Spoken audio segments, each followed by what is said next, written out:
Muy buenos días, chicos. Espero que se encuentren muy bien, que esta jornada esté avanzando de manera óptima. Sabemos que hoy tenemos dos actividades extracurriculares. La primera son las respuestas eh, que se le tienen que dar a las pruebas SAI, ¿cierto?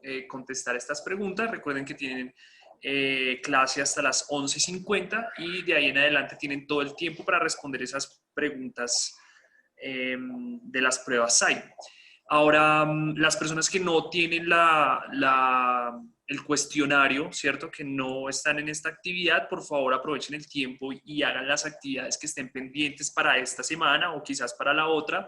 En el caso de historia, geografía, revisar si se dejan actividades y pues es necesario que estén allí pendientes. Recuerden, son 5 semanas las que nos quedan, esta ya va por la mitad y se nos acaba este año escolar, ¿vale?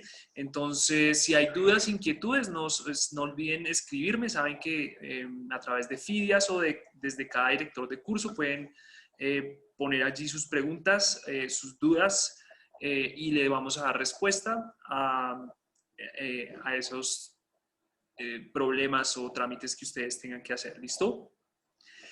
No siendo más este saludo inicial, voy a compartir dos elementos con ustedes, ¿cierto? El primero va a ser entonces, eh, pues digamos que un recorderis, ¿cierto? De lo que nosotros estábamos trabajando durante las sesiones pasadas. Y el segundo momento es qué estaba pasando con Colombia en este periodo de tiempo, ¿vale? Entonces, no olviden tomar nota de esos conceptos, de esos datos importantes que tengamos para la clase de hoy. Vamos a hablar de esto en nuestro próximo encuentro por Zoom y es necesario tener allí toda la información. ¿Listo? Estamos en grado octavo en el curso de historia. Fecha es el 21 de octubre, UTP es la UTP número 28. La meta comprende cómo la carrera por el poder político y económico llevó a la explotación y el aniquilamiento en el proceso denominado imperialismo. El desempeño 2 es relación a los elementos tecnológicos políticos que condujeron al desarrollo de la Primera Guerra Mundial, que eso es lo que vamos a apuntarle a medida que vamos mirando cada uno de los casos en los países. Ya hemos visto dos importantes, que son el colonialismo y el imperialismo europeo. Y en ese orden de ideas y en ese periodo de tiempo tenemos que saber qué era lo que estaba pasando en Colombia, qué estaba pasando en Colombia durante todo este cuento de la Revolución Francesa, Revolución Industrial, capitalismo, imperialismos, nuevos estados europeos poderosos, industrializados, ¿cierto? En cuanto a la economía se refiere. Y la idea es saber qué pasaba en Colombia. Vamos a ver qué era lo que estaba pasando en Colombia. Entonces, mientras los europeos, a través de sus incursiones militares, se estaban apoderando del mundo, se estaban repartiendo el mundo en un proceso denominado colonialismo, en el cual yo extraigo todo lo que necesito de mi colonia para seguir con mi actividad industrial, ¿cierto? Es el caso entonces de los países europeos cuando se reúnen a repartirse como una pizza, ¿cierto? Gran parte del continente asiático, entre esos está China y la India, y vemos acá entonces en esta caricatura, ¿sí?, cómo se reparten estos territorios que necesitaban para los recursos que ellos tenían. En este caso vemos a Rusia, Alemania, Inglaterra, Francia y Japón, ¿cierto? Que de alguna manera tuvieron participación en esta repartición del continente asiático. Al igual pasó con África, ¿cierto? Se reúnen estos países y como un pastelito rompen a África sin tener en cuenta ninguna cultura, sin tener en cuenta ningún factor social, ningún factor económico y de identidad. Es decir, hubo casos en los cuales en un territorio habitaba una cultura, ¿cierto? Y esos territorios fueron cortados a la mitad y no importaba si hacían parte de una misma cultura, eh, eh, rompiendo así absolutamente todo ese orden social que África tenía, esa África tribal que en ese momento existía, ¿cierto? Entonces, los países europeos se sientan en una mesa en Berlín a repartirse eh, África como un pastelito, así como lo vemos en la imagen. ¿Y qué pasaba en Colombia? ¿Cierto? En Colombia entonces, desde la Revolución Francesa, vemos a este señor acá muy elegante, eh, se llama Antonio Nariño. Antonio Nariño entonces trae los derechos humanos, traduce los derechos humanos porque él tiene un amigo, ¿cierto? Y ese amigo es un amigo francés que habla español, ¿cierto? Como ya habíamos liberado absolutamente todos esos dilemas morales del esclavismo en Francia, entonces su amigo, el francés, estaba como saliendo con una persona de ascendencia africana, ¿sí? Entonces, este francés se la pasaba con su esposa, con su novia o con su amante, ¿cierto? Por todo Colombia, y eso ante los ojos de los españoles era algo terrible, ¿sí? Porque los españoles eran terriblemente racistas. Entonces, Antonio Nariño, a través de esa amistad, puede traducir los derechos del hombre que se dieron durante la Revolución Francesa, ¿vale? Antonio Nariño suele ser un héroe, ¿no? Hay una calzada en el centro de Bogotá que fue eh, hecha por él, por las manos de él, como castigo, porque los españoles le pusieron el castigo de hacer esta calle por haber traducido los derechos del hombre y ir en contra del poder de la corona española. Entonces tenemos allí a Antonio Nariño, que fue uno de esos primeros, de esas primeras personas que trae, además él era un criollo, ¿no? Era un hijo de español que tenía dinero, eran dueños de la imprenta, entonces por eso tenían esas posibilidades. Finalmente personas que tenían buenos recursos económicos. Después aparece también una figura, ¿cierto?, que va a finalizar ese proyecto que se inició desde Antonio Nariño y, bueno, y otros próceres o héroes, entre comillas, de la patria. Aparece entonces Simón Bolívar y Simón Bolívar va a hacer toda esa incursión eh, militar, ¿cierto? Simón Bolívar, al igual que el señor Antonio Nariño, eran personas pudientes que tenían dinero y también tenían la posibilidad de viajar. Viajaban entonces en ese momento a los Estados Unidos a ver cómo era ese proceso de independencia de un reino tan poderoso como era el reino de Inglaterra, ¿cierto? Y él empieza a recolectar información, eran personas que estuvieron en Francia, tuvieron un buen entrenamiento militar y querían hacer y tener ese proyecto aquí en América Latina. Entonces Simón Bolívar reúne 5 países, ¿cierto? Entre esos Colombia, y logra armar a todos esos ejércitos campesinos para darle la guerra y la batalla a la corona española. Tenemos aquí otro personaje, José Celestino Mutis, que al igual que Francisco José de Caldas, otro, entre comillas, héroe de la patria, hacen toda una expedición botánica para ver qué recursos naturales, vegetales teníamos en este tiempo de la colonia, ¿cierto? Entonces se hace y se abre el espacio y la investigación. Y también tenemos por acá al general Santander, que va a ser la persona que va a ir en contra un poco del proyecto político que tenía Simón Bolívar. Y entre esos dos va a haber allí una disputa porque Simón Bolívar después va a acusar al general Santander de hacer un atentado en contra de su vida, a lo cual pues obviamente todo el mundo estaba con Bolívar y Santander fue allí como bastante cuestionado. El mapa para esta época de Colombia era un mapa grandísimo, ¿no? Como ustedes se pueden dar cuenta, teníamos un gran pedazo del Amazonas que hoy no nos corresponde, ¿sí? Pedazos que hemos perdido con guerras con Ecuador, con guerras con Perú, con guerras con Venezuela, y nuestro territorio ha ido de alguna manera bajando sus kilómetros cuadrados a través de todos estos procesos políticos que en algún momento surgieron, ¿no? Esta era la nueva Granada, unos países fuertes que se aliaron, ¿sí? Incluso si ustedes se dan cuenta, Panamá y un poco más allá de Panamá hacían parte del territorio, el Istmo de Panamá completamente era un territorio de la Nueva Granada, ¿cierto? Entonces tenemos allí ese territorio. En eso estábamos nosotros cuando surge una disputa entre los conservadores y los liberales. Los conservadores, muy de la mano de la iglesia, estaban con Simón Bolívar, ¿cierto? Simón Bolívar entonces va a ser ese primer conservador, ¿sí? Que va a decir que el poder de la iglesia acá en Colombia es necesario y que es necesario estar con la iglesia para así tener un eco mucho más fuerte en cuestiones políticas. Y por otro lado, entonces tenemos a los liberales que están representados en esta imagen por el general Santander, y ellos van a tener unos enfrentamientos políticos e ideológicos al querer que Colombia se vuelva una nación no centralista como es hoy en día, sino federalista, más como los Estados Unidos, con regiones totalmente independientes respondiendo todas a un mismo poder.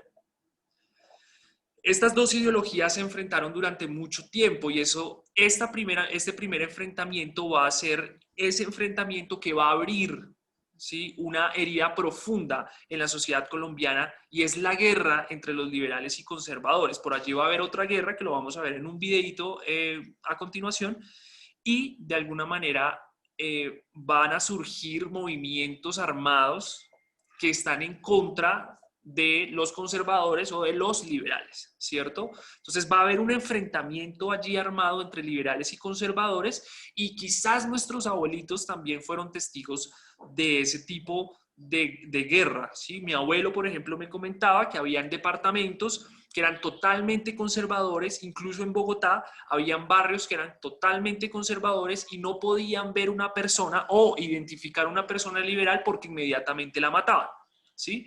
Así de violenta era esa guerra o ese enfrentamiento político e ideológico, un poco parecido a lo que estamos viviendo hoy, ¿no? Entonces, entender de por qué algunas personas están con Petro y otras con Uribe, eso es un cuento viejo que hemos vivido. Acá podemos decir, ¿cierto?, que en alguna medida la ideología va a ser un punto de enfrentamiento físico y bélico, es decir, con utilización de armas, ¿vale? Vamos a ver qué estaba pasando entonces en Colombia durante este periodo, y hay un video que yo quiero compartir con ustedes que es muy didáctico, ¿cierto? Porque va a hablar de esas luchas partidistas y se va a caracterizar el siglo XIX en Colombia por esas guerras partidistas, bipartidistas, en la cual solo estaban conservadores y liberales. Voy a compartir con ustedes pantalla. Presten mucha atención, sin embargo voy a dejar también el link del video para que ustedes lo puedan revisar en sus casas. Tomen apuntes, toda esta información es supremamente importante, y nos vamos con el video, chicos. Este programa es financiado a través de los recursos del Fondo para el Desarrollo de la Televisión y los contenidos de la Autoridad Nacional de Televisión. Yo soy un pueblo que me sigue. Digo bien con el corazón. Últimos 500 metros. Bueno, un momento de celebración femenina. Qué rico esto que esté pasando, que ustedes amen mi departamento. Esto es cronografía. Las luchas partidistas del siglo XIX. Una vez expulsada la corona española en 1810, se hizo necesario definir qué rumbo tomaría el país. En el debate entre aceptar una autoridad central u organizar la nación en entidades independientes, sucedió un conflicto al interior de una provincia. Mientras Cartagena era una de las principales opositoras a que la autoridad de Santa Fe fuera el poder central del nuevo reino de Granada, la provincia de Monpós intentaba lo mismo, pero en relación con la provincia de Cartagena. En 1811, Monpós se declaró independiente. En ese momento se dio un primer conflicto civil entre compatriotas, asegurando el dominio de Cartagena sobre Monpós. ¿Sabe usted en qué año se separa Colombia de Venezuela? No. No tengo ni idea. En los inicios de la Gran Colombia, que tuvo lugar entre 1819 y 1831, la división política se dio entre una facción liberal y otra bolivariana, antecedentes directos de conservadores y liberales. La visión de Simón Bolívar proponía un Estado absoluto inspirado en la República Romana y cercano a las autoridades clericales, pero los liberales, con Francisco de Paula Santander a la cabeza, cuestionaban el poder casi monárquico y veían con malos ojos la cercanía de Bolívar con el clero. Después de 1830 hay una disolución, la disolución de la Gran Colombia. Luego se constituye lo que vamos a denominar la República de la Nueva Granada y allí se empieza a plantear la necesidad de hacer una transformación en el aparato jurídico, político, pero también religioso. En 1839 se dio un conflicto entre dos visiones políticas opuestas durante la presidencia de José Ignacio de Márquez. Debido a una decisión del Congreso de suprimir los conventos pequeños en Pasto, hubo revueltas que terminaron en la Primera Guerra Civil de la República de Colombia, la Guerra de los Supremos. Esto fue aprovechado por los liberales con el fin de impulsar una reforma federalista. José María Obando es un personaje que va a formar parte de esa Guerra de los Supremos y que tiene como motivo la famosa lucha por los conventos, por la guerra de los conventos. Enfrenta a las facciones del gobierno que son un poco más inclinadas hacia las posturas liberales, frente a los sectores más conservadores y más tradicionales de la sociedad, a las élites regionales. La Guerra de los Supremos dio forma a las diferencias políticas que dividieron a conservadores y liberales unos años después. En 1848, el político Ezequiel Rojas sentó las bases programáticas de lo que sería el Partido Liberal. Menos de un año después, en 1849, Mariano Ospina Pérez y José Eusebio Caro crearon el Partido Conservador. Estos dos partidos se convirtieron en una fuerza unificadora de un país dividido geográfica y culturalmente y abarcaron todo el territorio nacional. Para 1849 se habían perfilado ya claramente los dos partidos políticos y en el ascenso tenemos la presencia de los liberales claramente definidos. José Hilario López va a ser uno de esos reformadores del país, en términos no solamente políticos, sino en términos sociales y culturales. Quizás es más reconocido por una de sus decisiones que fue muy controversial en su momento, que fue la declaratoria de la libertad de los esclavos. En 1849, con la llegada del liberal José Hilario López, Colombia vivió políticas de liberalización económica y educativas, resumidas en la Constitución de 1863, que recogió las posiciones del liberalismo radical y dio paso a los Estados Unidos de Colombia. En el siglo XIX en Colombia se empezaron a definir las identidades políticas que guiaron el nacimiento de la nación y de los partidos políticos. Este proceso estuvo marcado por múltiples episodios de violencia. El siglo XIX en Colombia finalizó con un enfrentamiento armado que se situaba en el corazón de la disputa entre conservadores y liberales, la Guerra de los 1000 días. La Guerra de los Supremos tuvo lugar en Colombia entre 1839 y 1842. Me parece interesante porque es una forma como más didáctica o algo así de nosotros aprender, no libros y estar en la universidad o en un salón de clase. Entonces, me parece chévere la idea. Este programa fue financiado a través de los recursos del Fondo para el Desarrollo de la Televisión y los contenidos de la Autoridad Nacional de Televisión. Este programa es financiado a través de los recursos del Fondo para el Desarrollo de la Televisión y los contenidos. Bien, chicos, como nos podemos dar cuenta, Colombia no estaba ajeno a una ideología política liberal, ¿listo? Y eso es lo que yo quiero que ustedes entiendan, que no es solamente un concepto europeo, sino que las ideologías europeas siempre han hecho eco en todos los países de Latinoamérica. En este caso, la liberación de los mercados y toda esta postura liberal ayudó a Colombia a entrar en una economía diferente. Así termina el siglo XIX exportando café como ese producto nacional que de alguna manera abre las puertas a los mercados internacionales y entrar en esa economía que nosotros habíamos estado planteando en clase desde la Revolución Francesa. ¿Listo? Entonces, este tema es un tema amplio, esto solamente es la apertura del tema, ¿cierto? Iremos viendo cómo son esos perfiles de los partidos políticos y cómo se desarrolla esa historia, ¿listo? Si hay dudas, inquietudes, no duden entonces en escribir a través de sus directoras de curso o a través de Fidias. Un abrazo para todos, cuídense muchísimo y estamos en contacto. Chao, chao, chicos.